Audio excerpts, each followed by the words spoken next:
Hi everybody, my name is Debbie Ray and I'm the owner of TotalGermanShepherd.com. That's total-german-shepherd.com. And today I'd like to share a little information with you about a subject called canine zoonoses. What are they?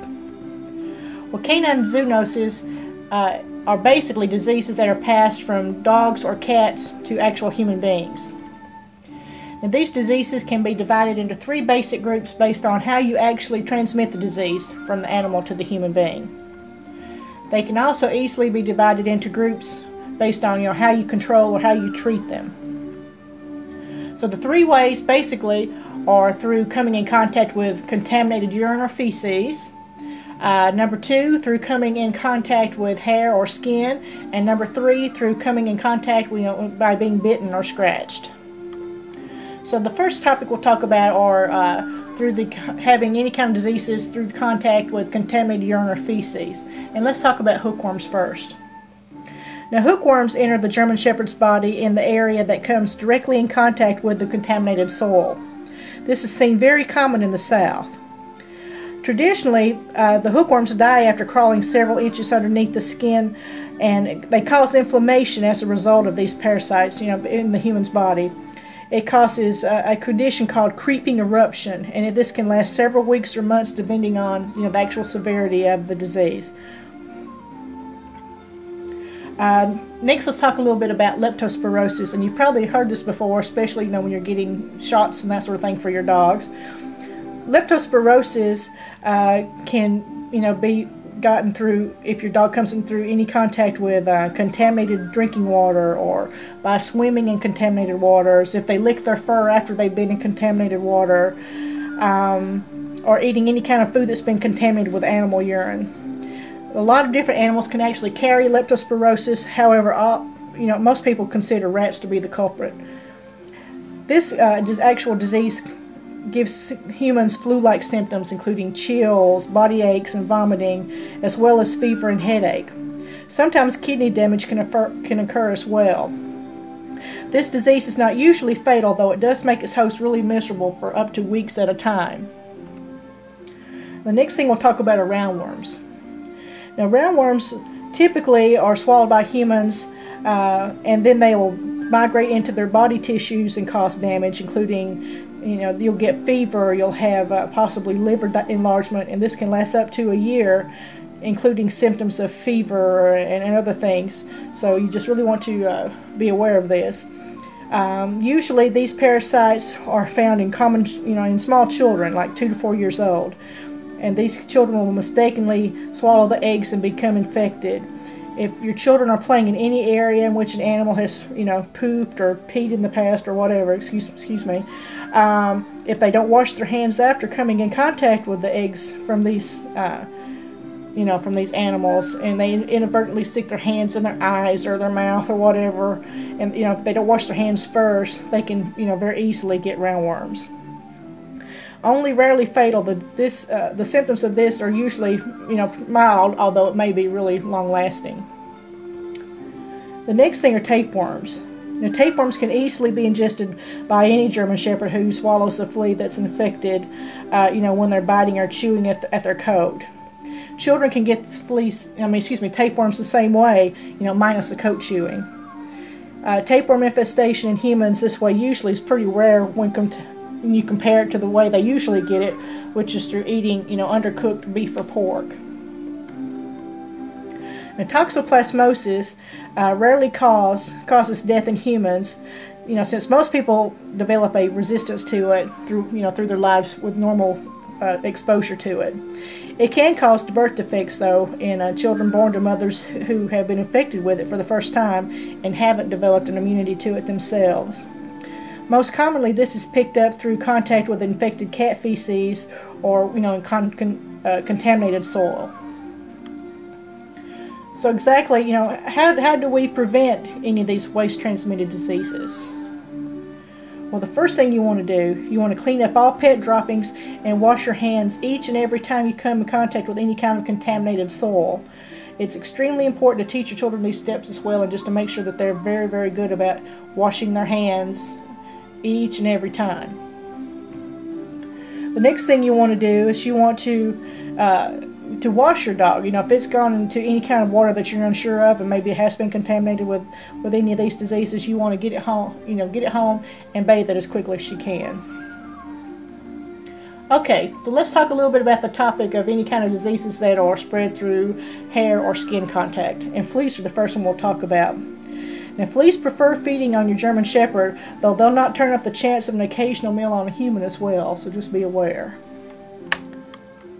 Next, let's talk about ringworms. Now, ringworms are commonly found in children, although anybody can be infected. But this disease is caused by a skin and hair-eating fungus that usually appears first as a round, red, or scaly patch. Later, this will grow in outward in a circular formation, and it's the most common fungal disease currently reported. Now, Rocky Mountain spotted fever is a tick-borne disease, and it can cause symptoms such as fever, chills, and headaches, though it's usually not fatal.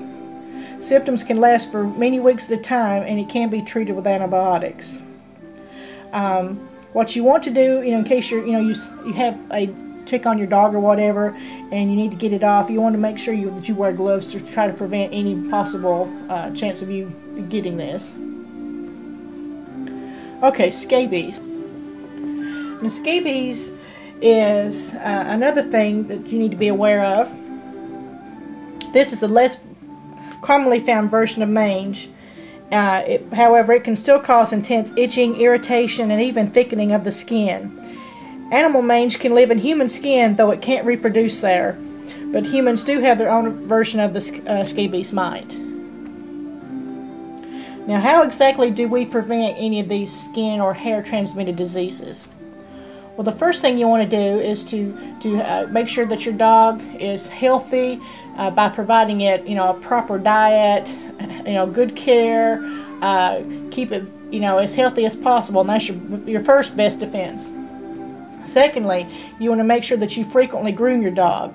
Be aware of any changes in its coat. Is it losing hair? Does it have mats and tangles? Does it have ticks or fleas or anything like that? You just want to make sure that you're very aware of your dog's coat. And you also want to make sure, if you get a chance, herbal repellents are very good choices in combating, many of the diseases we just discussed. So if you allow your dog to roam, if it's really, really stressed out, or if it comes in contact with any other dogs that already have these diseases, this is the three most common ways that the dogs usually get these diseases that we just discussed. So what you want to do yourself, you need to make sure you always wash your hands after contact with any infected dog, and minimize contact yourself as well as with your own animals, with any strange dogs in your area or any sick animals. Alright, now let's talk a little bit about the topic of diseases that are spread through bites and scratches. And first of all, we'll talk about cat scratch fever. Now, cat scratch fever can cause different things such as enlarged lymph nodes. It can also cause fever. It can make people just really, really worn out. And if you have, this happen, it can happen even weeks after you're scratched or after you're bitten. Though not usually fatal, it can be really uncomfortable, and it can, have different complications. Infected cat bites can be infected, with lots of different bacteria, though the symptoms are usually very similar. Probably the best thing to do is make sure you thoroughly wash any area that's bitten or scratched by a cat, and to clean it often and clean it frequently, just to make sure that you hopefully can prevent any kind of infection from occurring. The next thing we'll talk about is rabies, and I'm sure all of you are familiar with this. Now, rabies is virtually 100% fatal once the clinical symptoms appear. This disease is carried by a virus that's transmitted through the saliva of any infected animal that has rabies. Symptoms typically include frothing at the mouth, staggering, they can be aggressive, you'll see behavioral changes or personality changes, convulsions. The animal just won't act normal, in other words. If you happen upon any kind of animal showing any of these disease symptoms, get away from it as quickly as possible and alert your local authorities or animal control officers so that they can capture this animal and do what's needed. If you do get bitten by chance, you want to make sure that you're at least aware of where the animal goes to or where you last saw the animal, so that the authorities can, you know, can have that information in order to track it down. So again, this is something that's very, very serious, and you want to make sure that you don't come in contact with it if absolutely possible. So how do we prevent any kind of bite or scratch transmitted diseases? Well, first of all, again, you want to make sure that you keep your German Shepherd in the best health possible. Give it a lot of exercise, a good diet, groom it frequently, and just make sure that your dog is in the best condition it absolutely can be in. And this will help it fight off a lot of things. Secondly, you want to try to minimize any kind of contact that your dog will have with strange animals, or with sick pets, or with wild animals even that may, you know, come into your yard. And very important, especially for rabies, you want to make sure that you always keep your dog current on any vaccines that it may need, especially, you know, there are several vaccines that may be more prominent in your area as opposed to others, so just always keep your dog current on its vaccine schedule. If you'd like to learn more about the German Shepherd dog, any kind of health-related information, training, background, whatever, please visit us at totalgermanshepherd.com. That's total-german-shepherd.com. And I also have a book that I've just written about the German Shepherd called, and that you can reach at going to the website total-german-shepherd.net, and that's called Your Total German Shepherd, a pet owner's guide. And again, that's at total-german-shepherd.net. Thank you very much for your time. I hope you've enjoyed this information, and have a good day.